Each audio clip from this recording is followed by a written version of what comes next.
ஜல்லிக்கட்டுக்கான online முன்பதிவு முறையானது தற்போது ரத்து செய்யப்பட்டிருக்கிறது. இதற்கான காரணங்கள் என்ன? முழுமையான தகவல்களை சொல்லுங்க.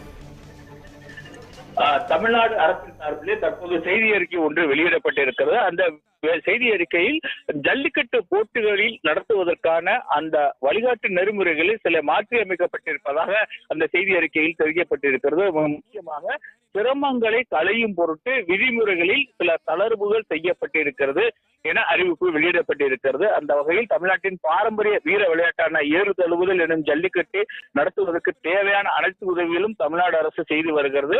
அந்த வகையில் பல்வேறு நடவடிக்கைகள் எடுக்கப்பட்டு வருகிறது.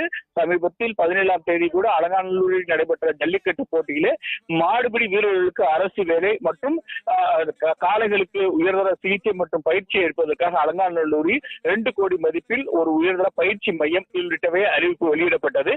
அதனைத் தொடர்ந்து தற்போது ஒரு 3 விதிமுறைகளை தற்போது தமிழ்நாடு அரசு வெளியிட்டிருக்கிறது.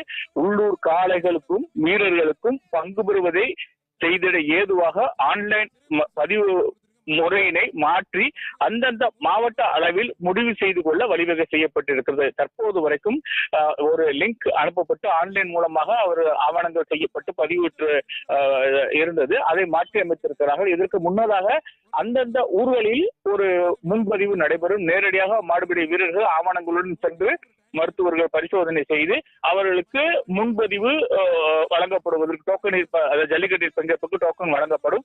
மீண்டும் அந்த முறை கொண்டு வருவதற்காக தான் தற்போது இந்த முன்பதிவு ரத்து செய்யப்பட்டிருக்கிறது. அதே போன்று போட்டிகளின் போது இறக்க நேரிடும் மாடுபிடி வீரர்களுக்கு உரிய நிவாரணம் அரசு சார்பில் வழங்கப்படுகிறது. எனவே மாடுபிடி வீரர்களுக்கு ஆயுள் காப்பீடு கட்டாயம் என்கிற விதி தளர்வு செய்யப்படுவதாக அறிவிக்கப்பட்டிருக்கிறது. அதே போன்று 3வதாக இதுவரை ஜல்லிக்கட்டு போட்டி நடத்துபவர்களும் முத்திரைத்தாளில் பெறப்பட்டு வந்த உறுதிமொழி பத்திரம் என்ற நடைமுறை ரத்து செய்யப்படுகிறதாக தெரிவிக்கப்பட்டிருக்கிறது. முன்னதாக